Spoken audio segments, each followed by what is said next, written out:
I am here in Chibuktuk, otherwise known as Halifax, which is part of Mi'kma'ki, which I would like to acknowledge that is where I am and maybe where you are, depending where you're logging in from. And it is the traditional and unceded territory of the Mi'kmaq people. So we're really thankful to be on Mi'kmaq land for this presentation this morning. So as Brian mentioned, we've kind of working on this together as he'll be kind of fielding questions over in the chat. This is about curriculum renewal in general. A large portion of what we're renewing right now is the grade 7 and 8 curriculum, and that's a big piece of what I've been involved with, as Brian mentioned, when I was first at the department a few years ago, and what I was able to pilot was the grade 7 and 8. But there are other courses that some of you may be familiar with that are being renewed currently or in the near future. So this is really an overview into what curriculum renewal looks like, how things are being done, and what's sort of the overarching themes that you're going to see at any grade level. So just to get us going here, that's kind of the two ways that we're going to look at this. We're going to look at how do we get here. So why are we renewing curriculum? What does it look like? Why are we doing it? What's our rationale? Like, how are we designing it? But also a little bit of what that's going to look like for you in your classrooms, in your schools, and in your regions. So we're going to talk about things like outcomes and indicators. Some of you may be familiar with outcomes and indicators. So that's kind of the style that things are set up in mathematics, but in other courses, we've kind of just had GCOs and SCOs. So it's not a direct kind of crosswalk that one has replaced the other. It is a little bit different if you're not familiar with that. So we'll go over that a little bit. And we're also going to talk a little bit about our new curriculum guides that have been in development over this last year. So the rationale, a little bit about what we're doing here. You've probably heard of the Minister's Action Plan for Education from 2015. So that's really where a lot of this got started, in combination with that, as well as the Students First or Inclusive Education Report in 2018. That's kind of the guiding principles of what we're doing. But as for what's really happening with renewal, again, when I said that grade 7 and 8 is probably one of the biggest, more comprehensive renewals that was happening, and that started in the fall of 2017. So that was when we started getting folks in, teachers to come in and help with the writing of new curricula, new outcomes and indicators. Then 2018 was the pilot year for a few schools and independent teachers across the province. From there, some changes were made, and we'll eventually get ourselves to a full province-wide implementation in about 2 years' time. The idea there is that a lot of these outcomes in the previous curriculum, like we said, you had these GCOs, you had these SCOs. There's so many outcomes. There were some courses that had dozens of outcomes, and you've only got so many days in the run of a year or in the run of a term. And a lot of the time, these outcomes were old enough that they didn't really align with the way things are being done now, with the pedagogies, with the best practices in education. So you'd find, and I know that even myself in the classroom, I'd have a really engaging and responsive and student-led activity or lesson or project, and then I have to go to those outcomes and go, how does this fit? I'd be trying to find this really great learning experience that I had, and then trying to fit it to the outcomes.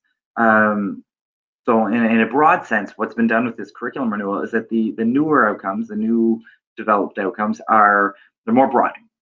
They're flexible, and they allow for teachers to respond to the learners who are in their classrooms. So this video, we're not going to take a moment to watch the video now, just in the interest of time, but it does kind of give you an idea of our motivation here as to why courses are being renewed. How can we prepare students for the world? That's kind of the question that is asked and answered in this video. Really, when we talk about education, that's a big thing that comes out. What's the purpose of education? Most people say to prepare them for the world. Some people say prepare them for university, prepare them for the working world, but it's for the world, right? So how can we do that? This video. So I'm not sure if Brian's already put that link in the chat. It is a good little video to kind of like frame what we're doing here, and I would encourage you to watch it at your leisure.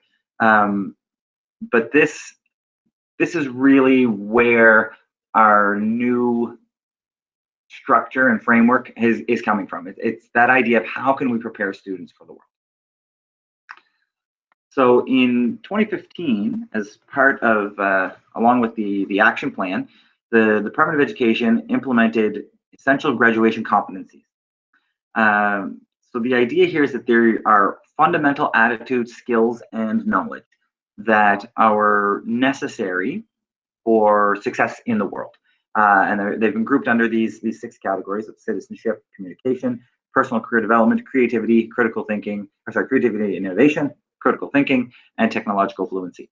The idea here is to kind of move away from that content knowledge, that here are the things, here is the stuff you need to know. And this is more, as I said, about attitude, skills, and knowledge that students can continue to use and continue to develop through their adult lives. And the other piece of this is that it's interdisciplinary. The competencies in French are like compétences transdisciplinaires, because they are across disciplines. The idea here is that no matter whether we're talking about health education or physical education or science or English language arts, students are able to develop these competencies across the boundaries, because it's no longer about the content, it's more about the skills. So each of these competencies has been defined by grade band, from P to 2, 3 to 6, 7 to 9, 7 to 8, and 9 to 12, or maybe 6 to 8. Sorry, that's the cutoff: 6 to 8, and then 9 to 12. So we brought teams of teachers in to say, well, what were we expecting of a student at grade 3? What are they going to be doing to engage with citizenship? So those documents we'll provide to you with the link near the end of this presentation. So as I said, yes, they're developed from primary to 12, and across all disciplines. So here's an example of competency and what it would look like at each level. So going from P to 12, citizenship. In general, we want learners to contribute to their environment, to their communities, and to society in general. That's the competency that's being developed. But what that looks like is going to be a little bit different depending on the age and complexity of the concept at each grade level. So you can see that there is a scaffolding there. So what we've taken out of the grade band here is recognizing issues of fairness and equity at grade 2 will eventually develop to examining issues about human rights, social justice, and equity. We want to take a little pause here to point out that maybe citizenship, the competency, is not something that you've seen before, but it's quite probable that you've been doing these sort of things in your classroom. So we want to take a moment to maybe go into the chat box and share an activity or an experience that you've done. So if you want to look at the grade band here and think of your grade level, that was an opportunity for the development of citizenship. Maybe something that you were doing in your classroom, so you're maybe a primary teacher. What were you doing around equity and fairness with your primary students? Maybe you're a grade 10 teacher. What sort of human rights issues were you examining with your students? I don't have access to the chat right now, but if you type those in, Brian, maybe you could share some of them with the group. You bet.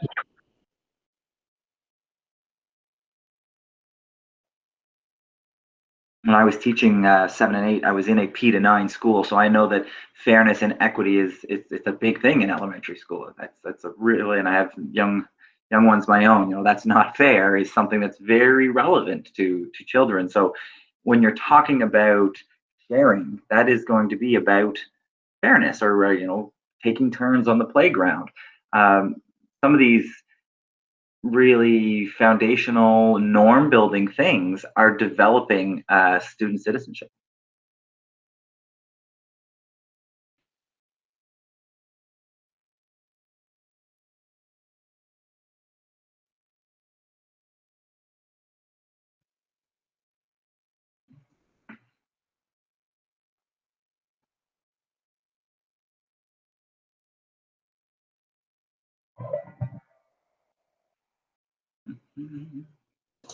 And just while people are thinking there as they're getting ready to type in the chat, in my own classroom in grade 7, teaching the non-renewed back in the day, our explorations of the environment and ecosystems and the relationships that exist there were always geared towards like a sustainability aspect. The students would come in wondering about the changes in their environment, and that's really where we focused on that.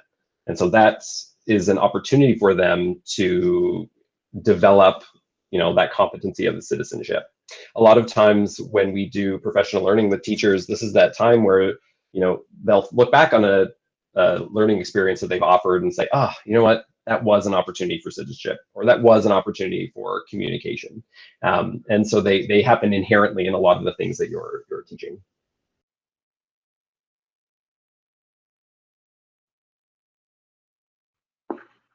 Yeah, that's a really good example, Brian, that some of these citizenship things, it's not always like this grade band we've pulled out here, that is one of the pieces of the definition of citizenship. But there are other parts in there that are about sustainability, that are about recognizing individuality and interconnectedness. So yeah, it's not always just this one band, there are other pieces of the definition. And we have a contribution here from Alice, who indicates that with her grade 9 students, they visited local senior home bi-weekly to build friendships and to be leaders in the local community. Yeah, that is a fantastic example. Yeah, and bi-weekly, like, that's amazing.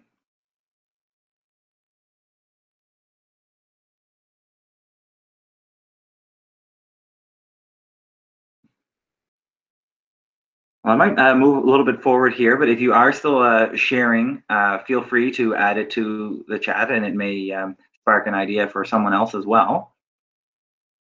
So I want to talk now a little bit about the process, about how do we get, what are the steps that we need to go through to redesign curriculum.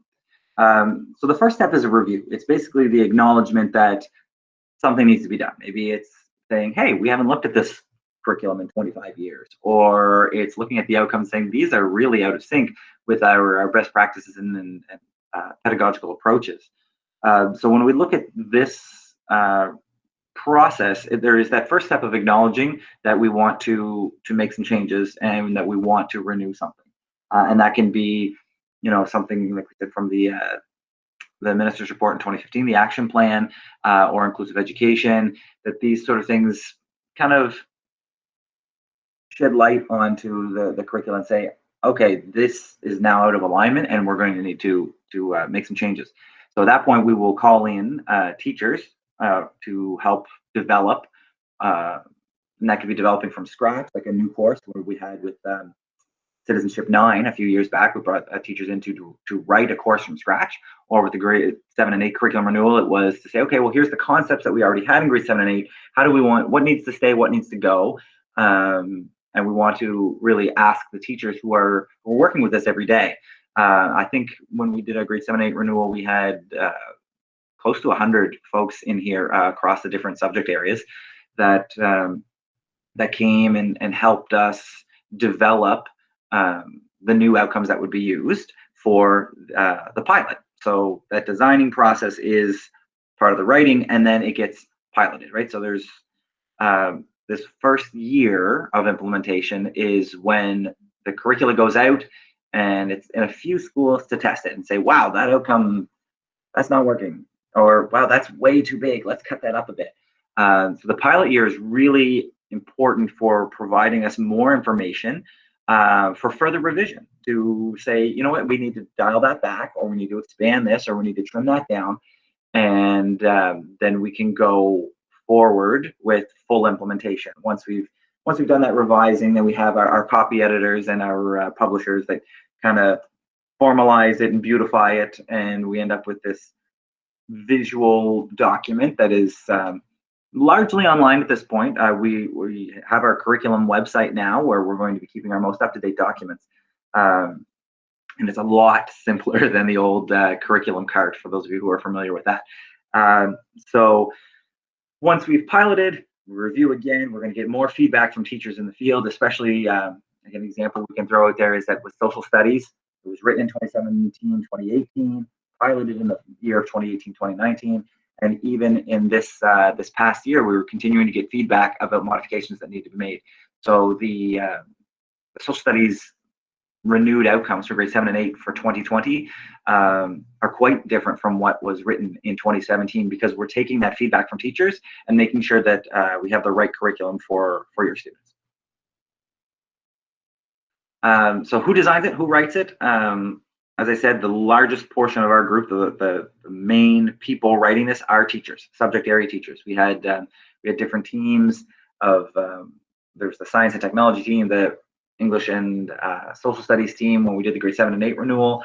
I said we brought a whole bunch of folks in that were grade 9 social studies teachers to help develop the Citizenship 9. We're always referencing or bringing in teachers to get that frontline knowledge. But we do have some consultants from the EECD who help out with that as well, to make sure that we have multiple perspectives and lenses that are applied to what we're doing. So we have our French programs services consultant, which is similar to the curriculum development consultants, the subject area consultants. So you'll have your ELA consultant, but you also have your FLA consultant. You have curriculum development specialists like myself and Brian. And we also have consultants from African Canadian Services Branch and the Mi'kmaq Services Branch as well. And all those folks are helping the teachers, as the teachers write, simply throwing out some reminders or making slight modifications to make sure that we are including all populations and all students in what we're developing.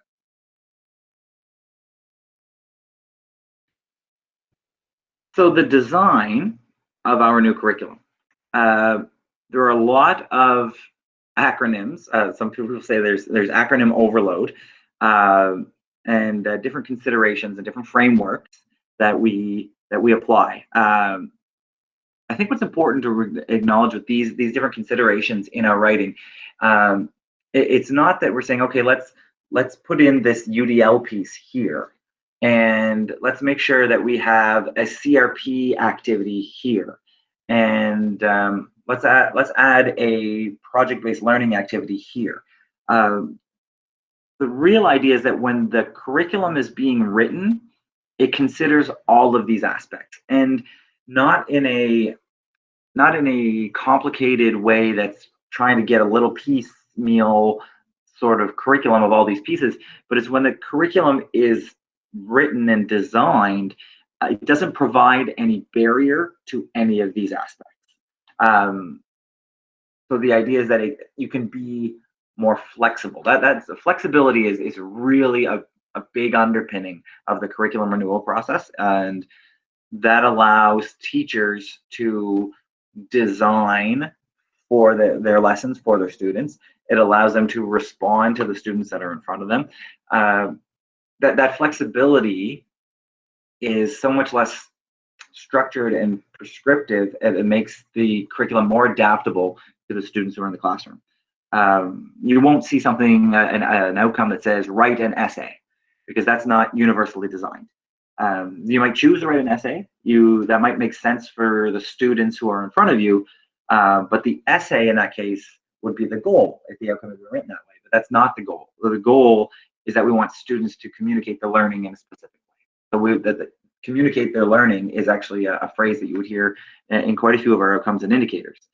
The same way you're not going to see an outcome that says investigate treaty education, because we want treaty education to be woven through the outcomes and the indicators in all that we're doing.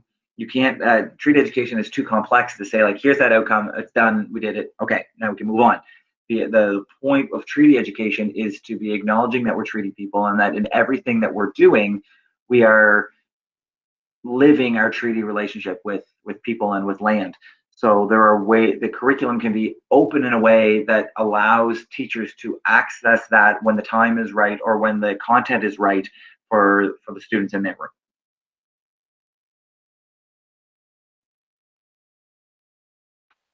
The other part of the design is the competencies and skills. This is kind of more the bricks and mortar, whereas the other piece was sort of this is sort of the conceptual pieces. This is what was used. This is the stuff, right? So the competencies that we talked is kind of our competency-based education is what we're doing now. So we're shifting towards skills. We want students to be developing skills rather than acquiring content, because these are things that they're going to use later. Any content that you can give to a student now, they can access on their pocket computer. Now, not everybody has access to technology, but as they leave the education system and as they become adults, technology is everywhere and content is everywhere. So we need to provide students the skills to access that content and to interact with that content. So what we have here, what you're seeing here is 16 different skills or skill verbs that are used in our outcomes and indicators. Previously, when reviewing curriculum, we discovered 147 different skill verbs that were used. So this really was some work with teachers and with the department as well to say, well, this one, they're all really evaluating with these different skills here. Or wow, this whole group of skills here that's the same as problem solving. So these different skill verbs were kind of condensed in the way that still reflects the skills that we wanted students to develop, the sort of broader skills that can be applied to the curriculum, but also to their lives in the wider world. The beauty here too is that we said the competencies are across the disciplines, but so are these skills. These 16 skills, it's actually 19 in French. There are 3 other skills that were added for French language learners. These skills are used across content. So if you want to do interdisciplinary learning and you say, oh, we're talking about environmental racism in social studies, and we're also talking about environmental protection in science, well, there's our alignment through content to do interdisciplinary study. But maybe that interdisciplinary study could also be done through skills. We're investigating climate change in science, and we're investigating the repercussions of World War II in social studies. Those may be very disparate contents, but they are the same skill, and that's going to allow for some sort of interdisciplinary learning on skill development as well. I know this part is kind of a big shift, so I'll take a little pause here. Brian, is there anything we need to address from the chat box?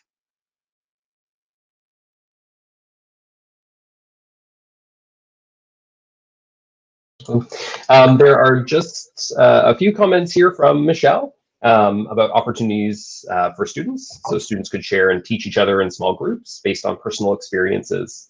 And that's a great example of, having students be activated as participants in their own learning, and really evaluating their voice and experience, which you'll be able to see within the skills, that idea of engaging in content, collaborating together, communicating your learning. That's why the skills were designed in that way. Yeah. Great. Hey, Ryan. Thank you, Michelle. So we're just going to blow up that little circled image there. This is something that we've put together to describe a little bit how these skills live. You can see they're kind of circles within circles, because there's sort of a scaffolding here. So this kind of refers to Bloom's as well. The Bloom's taxonomy was used to sort of create a hierarchy between these different skill verbs. With something like select, where students have to select and choose and identify the proper knowledge or content or what have you, is sort of a lower level skill on Bloom's Continuum, and working our way up to things like creating and constructing and implementing or reflecting, really. I think what's important to see here is we can say that reflecting that's a really good example that these verbs or these skills, they've been defined, and we're going to I'll show you some definitions here in a minute. That something like reflect could mean something different for different folks. So we even in the early days, we talked about, well, is this a high level reflect or a low level reflect? Is this a high level investigate or a low level investigate? And the definitions, the skill definitions, really allow us to delineate what it means to reflect. So it doesn't end up being, well, reflect on is just to say like, oh yeah, this is what we did the last few days. There's a really higher order synthesis of taking what you knew, taking the new knowledge, considering all of those things together, synthesizing a new knowledge, and then describing what you've learned. It's a really metacognitive skill, the way that we have defined reflect. And a lot of that definition was done, again, with teacher teams and with sort of developmental, childhood development, psychological development in mind, and not in a sense of like, well, this is what we want reflect to mean, but that we want to get rid of any of that ambiguity. So I'll also share with you, as I said, that there are a few other verbs in French. We have communicate and comprendre, because these are very crucial skills to second language learning, as well as dégager le sens. So I'll give you some more information on those. If any of you are French immersion or French language teachers, I'm offering this session later today in the fourth block. It's actually this session and Brian's next section kind of condensed into two, to just kind of talk about what renewal looks like from a French second language lens. So again, with curriculum design, here we have our citizenship outcome, our citizenship competency, and we have an outcome from science. Learners will analyze factors that affect coastline change. So to do that, we have indicators. Now, the point of the indicators is to provide a framework for the outcome. So we have these indicators here that are different ways that you could build and develop the skill of analyzing factors that affect coastline change. You might investigate the weathering and erosion. You might analyze the impact of waves and tides, or compare the strategies for mitigation. You might do one or two of these at the same time. All of these indicators help us, or help the students get to analyzing the factors that affect coastline change. They're going to need these other pieces to get there. That being said, there's not really a particular order, as much as this arrow is not meant to show that like compare is the first thing you do, then analyze and investigate, so you get to analyze. We're not looking to move through the outcomes in this way, but this arrow is more to show that these three will all feed into this outcome. The other thing you'll notice is that at the end of our indicators, you'll see these abbreviations that represent our competencies. So for instance, communication, critical thinking, or the one highlighted in orange here is CZ, is citizenship. So when students are analyzing the impact of waves and tides on rivers and coastlines, this is an opportunity to develop citizenship. Really, the competencies are so broad, you could probably do any of the six, depending on the way that you decided to access and to do that indicator or that outcome. But the idea here is that these three, if you're analyzing the impacts of waves and tides, you are doing citizenship, because you are looking at the quality and sustainability of the environment and communities. By doing that indicator, you are inherently doing citizenship education. Not the core citizenship education, but you're doing developing citizenship principles. So those indicators that you'll see have competencies attached that kind of align the most comfortably with what you would be doing in that indicator anyways, and how they'll have the same as with it being analyzed, you're going to have critical thought as well.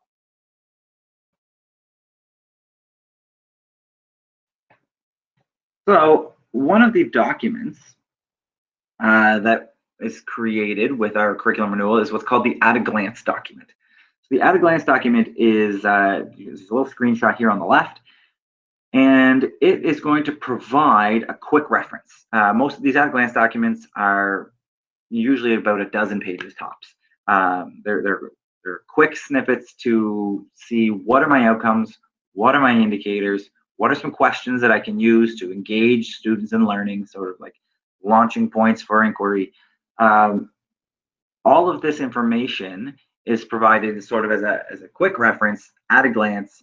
The rationale tells us, why are we doing this outcome? What's the goal of this outcome? What's the purpose of this outcome? And then once we have the outcome, that provides the context to develop the skill. So an example here, to allow students to develop their formulation skills, but you can't develop a skill in a vacuum. You can't just start working on formulate. You need a concept, the content piece from the past. You need a concept to be able to develop that skill. So we're going to formulate oral and written personal critical questions. So they're going to be working on writing or speaking, but the skill that they're doing is formulating things to present orally or through a written form. As I mentioned earlier, the indicators, they provide a framework. They provide sort of stepping stones or a ladder, or we've had multiple metaphors that we've used, but really the idea is that they are going to help build and help develop that outcome. You'll often see that the outcome, actually I say often, I think you almost across the curriculum will see that the outcome is always of a higher level than the indicators. And you may have an indicator that has the same skill, but often the skills that you find in the indicators will be further down on that skills hierarchy than the skill that is in the outcome, because we're trying to build towards something that is more complex. The other thing with these indicators I mentioned earlier is that they can be done in an order or that works for your students. You can kind of switch up the order. You maybe do two at a time, or maybe you have something that you've been doing in the past that's really going to help students build towards formulating. The idea here is that all of these indicators, guiding questions, also you'll see some skill definitions. We haven't just getting to that here in a moment about the skills, but all of this information is really helpful if you've never taught the course before, and I'm sure it's helpful as well if you taught this course for 10 or 15 years. But it's really supposed to provide that entry level. Here's the outcome. Here's the indicator, and here's some ways to get started. The guides, as we get to those later, they're going to provide some more detailed information on that sort of on delivery.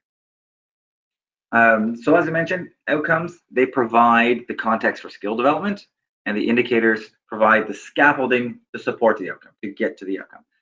So here's one from grade 7 science. Learners will implement an environmental stewardship plan. So to do this, we're developing the skill of implement. That's what we want students to learn. We want them to learn how to implement. But you can't do that on its own. So they're going to implement an environmental stewardship plan. So they're getting that concept of environmental stewardship at the same time they're developing their skills of implementation.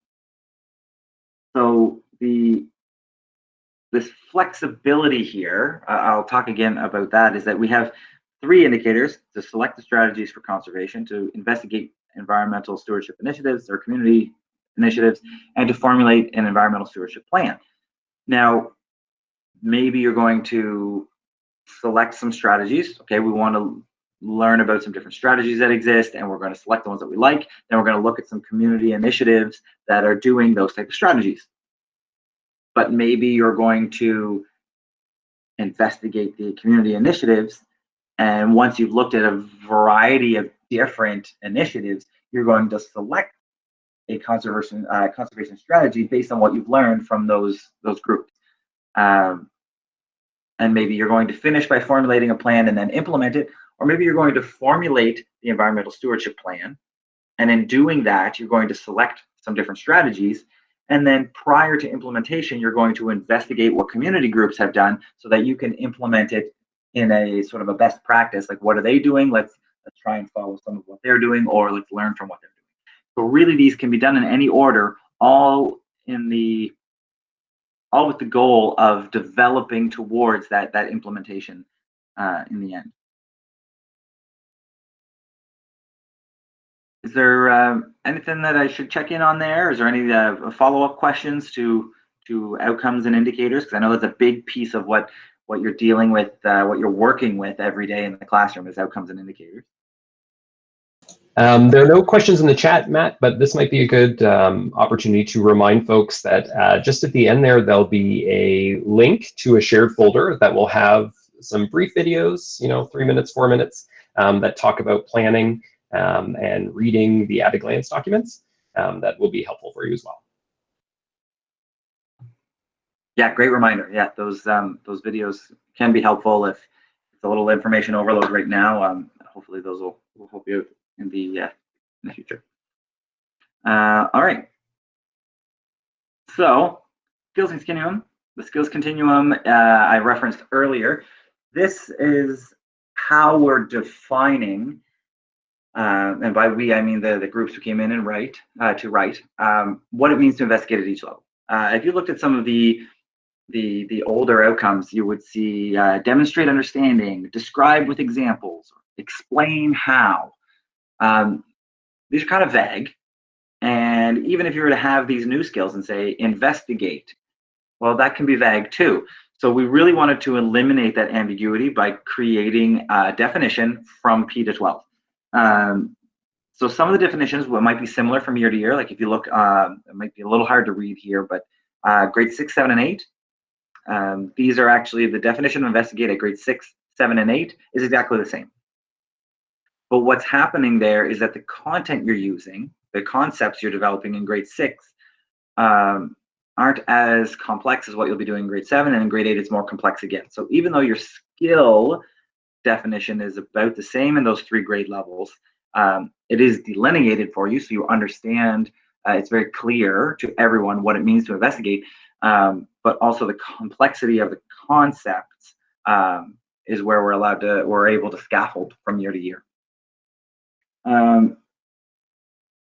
So I highlighted here in this yellow box, communicate findings. As I mentioned earlier, that's something that shows up in a lot of the indicators and a lot of the outcomes.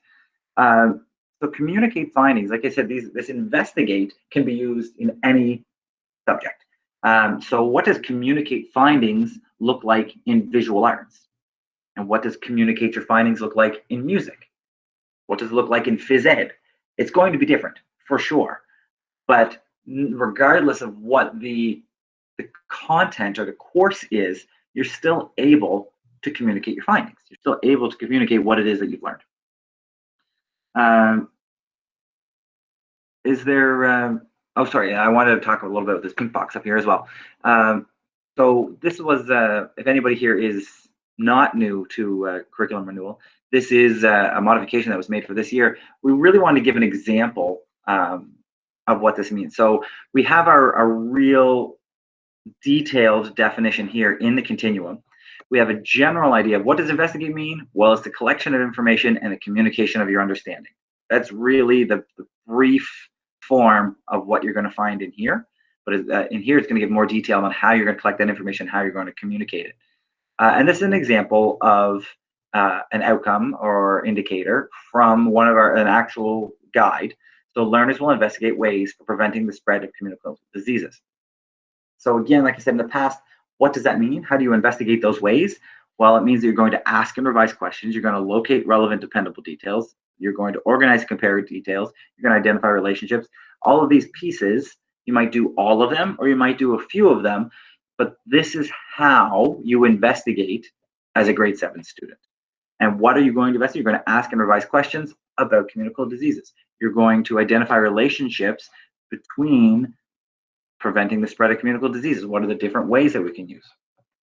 So that was just to kind of really delineate and to clarify what those skills mean. So you don't have this one school in one part of the province that thinks investigate means something different than somewhere else. We really wanted to be clear across the board. So there is a video that kind of goes through this slide a little bit further, but this is really just to kind of show you how everything comes together. We have our outcome here. Learners will investigate factors that affect species adaptation. Well, investigate is what we're trying to do. Here are the pieces of investigate, and here's the concept that we'll be using. We're going to ask and revise questions about adaptation and evolution. We're going to identify relationships between adaptation and evolution. And you can see there are different competencies that are attached, and we've got guiding questions that are going to kind of connect us with those competencies. Like I said, I don't want to spend too much time on this this slide because there is an excellent video that Brian made a year or so back that will really show how all of these pieces fit together. Another part here that is worth a little shout out is about planning. As I've mentioned, these skills are delineated from P to 12. So when you're in your classroom and offering the different levels of supports to your students, and you're looking to differentiate your learning, we have the advantage that all of these things are on a continuum. You could go to a higher grade level for offering enrichment. You could go to a lower grade level if students were not quite at the grade 7 level and maybe you needed to investigate at a grade 5 level. Maybe based on where the students are in front of you, evaluating is a little too complex. So you're going to start with some analyzing and work your way up to evaluating. Even though the indicator or the outcome is evaluate, you might say these students, they're not able to, they haven't had the background knowledge yet to really refine ideas and choose and prioritize. So we're going to do an analysis piece first so they can really get a hold on the conceptual pieces, and then we'll level ourselves up to evaluate. There's really a lot. Again, flexibility is the key word here. You may want to move through the continuum on the verb continuum. You might want to move between verbs, maybe even take from adaptation and evolution in grade 7, species interactions, another part of grade 7, or maybe you're going to look at just identifying evidence to really build your way up to adaptation and evolution. All of this still links within the graduation competencies, right? We have all of these pieces that are all born out of or feed into the essential graduation competencies. We're developing skills, and because it's a development process and not an acquisition process, we have room to move along a continuum. I think one of the last things we're going to talk about here today is the curriculum guides. So these are kind of like a larger version than the at a glance. It's got a little more detailed. You're going to have some general information about the course at the front of the curriculum guide, some subject-specific information. So you get some general information about competencies. Subject-specific information in this example will be about ELA. You've got your outcomes, your indicators, skill definitions, and guiding questions. All of these things, these 1, 2, 3, 4 things, those are all in the, skip ahead by mistake. Those are all in your at a glance, but they're also in your curriculum guide. The big difference here is that there are also example learning experiences. So the curriculum guide has taken one indicator for each outcome, and it gives a complete blown out, I guess, example of what does skill development and concept development look like for that indicator. So here's an example. This obviously is not the entirety of the example, but you can see that formulate an environmental stewardship plan to mitigate environmental harm in relation to the concept of Netigulum. That is our indicator. Below, you'll see the steps. So over here, we have the steps of what we're going to be doing. And this isn't the entirety of it. This is just as much as would fit on a screen. It's usually 2 to 4 pages for one of these learning experiences. So it gives you the steps of what you're going to do, a few questions that you might ask the students to help them gauge their learning. But also, again, we have that shout back to our essential graduation competencies. When you're doing this piece, it's going to provide learners an opportunity to recognize the principles and actions of citizens that impact society. There is a societal piece to what we're doing here. Also, there's always going to be these little evidence of learning boxes to kind of show you what sort of evidence of learning you might collect. And how you might look at it. And you'll see in bold, so as our learners engage in small or large group discussions about topics of interest, or identifying topics of interest is part of formulating. So the The skill component is going to be highlighted in bold, but it also is going to identify what you're going to be looking for. So the teacher is going to take note of the different strategies that the students are using to discuss their topics of interest. So again, we're looking at the students using the skill rather than acquiring the content. So that is a pretty quick, high-level run-through of the curriculum renewal and the process. There is more info at curriculum.novascotia.ca. It's where you'll find the most up-to-date curriculum guides.